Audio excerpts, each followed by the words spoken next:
الله وبركاته. اهلا بيكم معايا في قناة عالم ليمو. النهاردة معادنا مع الجزء الثاني من قصة شجرة الدر الملقبة بعصمة الدين ام خليل. شجرة الدر الملقبة بعصمة الدين أم خليل خوارزمية الأصل، وقيل أنها أرمانية أو تركية. كانت جارية اشتراها السلطان الصالح نجم الدين أيوب، وحظيت عنده بمكانة عالية حتى أعتقها وتزوجها وأنجبت منه ابنها خليل. اجتمع بيبرس وفارس الدين أفتاي الذي أصبح القائد العام للجيوش المصرية. نظم صفوف العساكر المنسحبين من جديلة داخل المنصورة، وطلب منهم ومن السكان التزام السكون التام، حيث يظن الصليبيون المهاجمون أن المدينة خالية مثل ما حصل في دمياط. وفعلا وقع الفرسان الصليبيون في الفخ واندفعوا داخل المنصورة واتجهوا نحو القصر السلطاني حتى يحتلوه. فخرجت لهم المماليك البحرية والمماليك الجمدارية فجأة وهجموهم من كل ناحية بالسيوف والسهام، وخرج سكان المنصورة والمتطوعون وهم يرتدون خوذ من النحاس الأبيض بدل خوذات العساكر، وضربوهم بكل ما أوتوا من قوة. حاصر المماليك القوات الصليبية المهاجمة وأغلقوا الشوارع والحواري، وبقي الصليبيون غير قادرين على الهروب، ولم يبقى أمامهم سوى الموت على الأرض أو أن يرموا أنفسهم في نهر النيل ويغرقوا فيه. اختبأ روبرت دارتو أخ لويس داخل بيت، لكن الناس وجدوه وقتلوه، وانتهت المعركة بهزيمة الصليبيين هزيمة منكرة في حواري المنصورة، وقتل منهم عدد كبير لدرجة أنه لم ينجي من فرسان المعبد إلا 1 أو 2. هذا كان أول ظهور للمماليك البحرية داخل مصر كمقاتلين يدافعون عن مصر.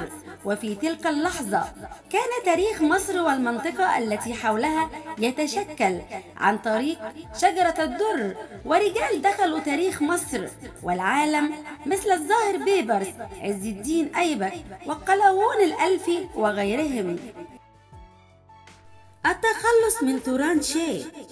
بعد النصر تنكر السلطان الجديد لشجرة الدر، وبدلا من أن يحفظ لها جميلها بعث يهددها ويطالبها بمال أبيه، فكانت تجيب بأنها أنفقته في شؤون الحرب وتدبير أمور الدولة.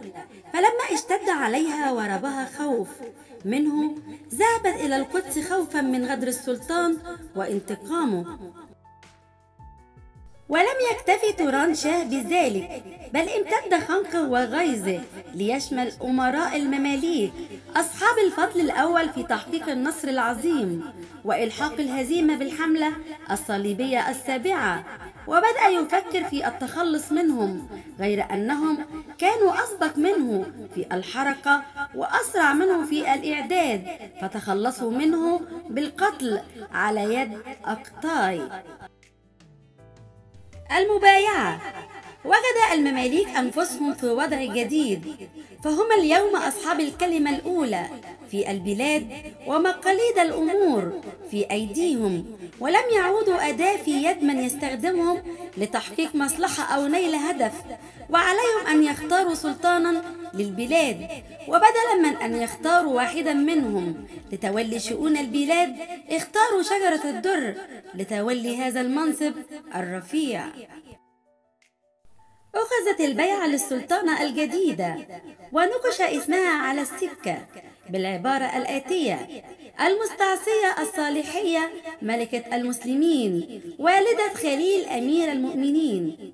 وجدير بالذكر أن شجرة الدر لم تكن أول امرأة تحكم في العالم الإسلامي، فقد سبق أن تولت رضية الدين سلطان الدلهي، وحكمت أروى بنت أحمد الصالحي من سلالة بنو صليح اليمن. تصفية الوجود الصليبي.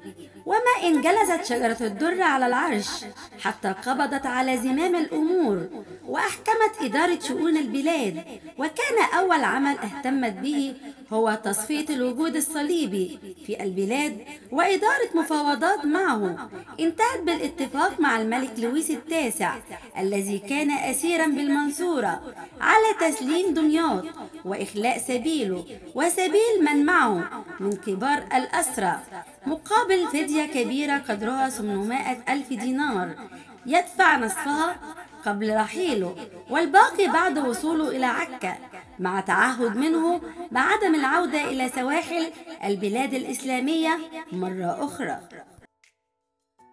المعارضة، غير أن الظروف لم تكن مواتية لأن تستمر في الحكم طويلا، على الرغم من ما أدته من مهارة وحزم في إدارة شؤون الدولة وتقربها إلى العامة وإغداقها الأموال والإقطاعات على كبار الأمراء. لقيت معارضة شديدة داخل البلاد وخارجها، وخرج المصريون في مظاهرات غاضبة تستنكر جلوس امرأة على عرش البلاد. وعارض العلماء ولاية المرأة الحكم، وقاد المعارضة العز ابن عبد السلام لمخالفة جلوسها على العرش للشرع. وفي الوقت نفسه ثارت ثائرة الأيوبيين في الشام لمقتل توران شاه واغتصاب المماليك للحكم بجلوس شجرة الدر على سدة الحكم.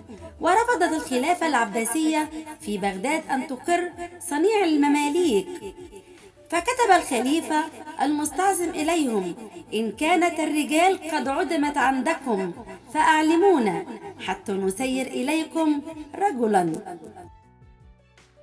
تنازلها عن العرش، ولم تجد شجرة الدر إزاء هذه المعارضة الشديدة، بدءا من التنازل عن العرش للأمير عز الدين أيبك أتباك العسكر الذي تزوجته وتلقب باسم الملك المعز، وكانت المدة التي قضتها على عرش البلاد 80 يوما.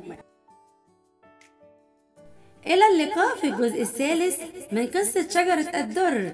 شجرة الدر التي كانت جارية من جواري الملك الصالح، اشتراها الملك نجم الدين ثم تزوجها.